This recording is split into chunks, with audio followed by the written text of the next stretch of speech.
আমি ভারতকে সাবধান করে দিচ্ছি, বাংলাদেশের দিকে খবরদার কুনজর দিবে না। বাংলাদেশ সিকিম ভুটান নয়, বাংলাদেশ 18 কোটি মুসলিম জনতার, তাওহিদি জনতার দেশ।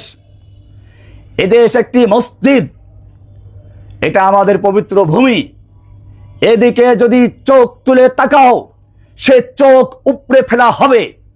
এদিকে যদি পা বাড়াও, সে পা ভেঙে দেওয়া হবে। এদিকে হাত বাড়াও, হাত কেটে নেওয়া হবে। যদি বাংলাদেশের দিকে এক পা বাড়াও, আমরা 7 সিস্টারকে বলে দেব, চায়নাকে বলে দেব, চিকেন নেক বন্ধ করে দাও। 7 সিস্টারকে স্বাধীনতার আন্দোলনে ঝাঁপিয়ে পড়তে বলো। কাশ্মীরকে বলবো, তোমরা স্বাধীনতার জন্য তৈরি হও। पाकिस्तान अफगानिस्तान से मैं कहता हूं कि तुम कश्मीर के साथ मदद करो, कश्मीर के आज़ादी के लिए काम करो। আমরা পশ্চিমবঙ্গের মমতা ব্যানার্জিকে বলবো, আপনি বাংলাকে মোদির রাজত্বের থেকে মুক্ত করে স্বাধীনতা ঘোষণা করুন।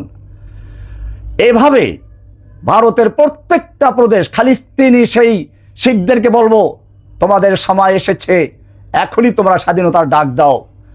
সারা অঞ্চল থেকে এই হিন্দুত্ববাদী আন্দোলনকে ধ্বংস করে দিয়ে, ভারতকে টুকরো টুকরো করে দিয়ে ইনশাআল্লাহ এই তাওহিদি জনতা দিল্লির মসনাদ পর্যন্ত আবার দখল করবে। সুতরাং আমি ভারতকে বলবো, বাংলাদেশকে নিয়ে বাড়াবাড়ি করো না। জসিমউদ্দিন রহমানিকে নিয়ে বাড়াবাড়ি করো না। জসিমউদ্দিন রহমানি কোনো জঙ্গি নয়, তোমরা তাকে জঙ্গি বানিয়েছ। তওবা করো, হাসিনার থেকে দূরে থাকো, নতুবা হাসিনা নিজেও পচেছে, তোমাদেরকে পচাবে। হাসিনা নিজেও পচেছে, মুক্তিযোদ্ধাদেরকেও পচিয়েছে বাংলাদেশে।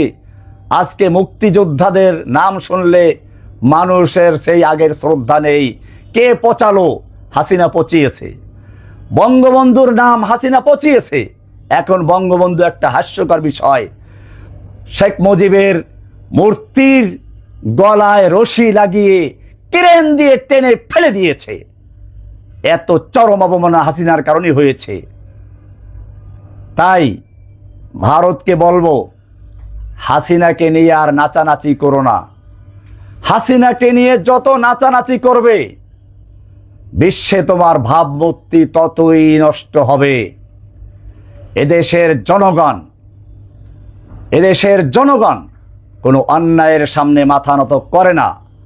অন্যায় যারা করে এবং অন্যায়কে যারা প্রশ্রয় দেয়, তাদের অপরাধ একই। সুতরাং ভারতকে আমরা বলবো, তোমরা অন্যায়ভাবে এই জালিম শাহীর আর সমর্থন করো না।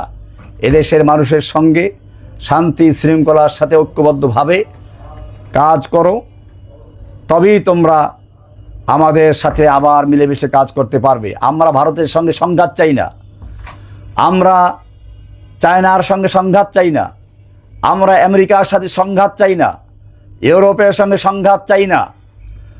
আমরা এদেশের শান্তিপ্রিয় মুসলিম দেশ, আমরা ইসলাম চর্চা করতে চাই, ইসলামের বিজয় চাই, কিন্তু কারো সাথে সংঘাতে জড়াতে চাই না।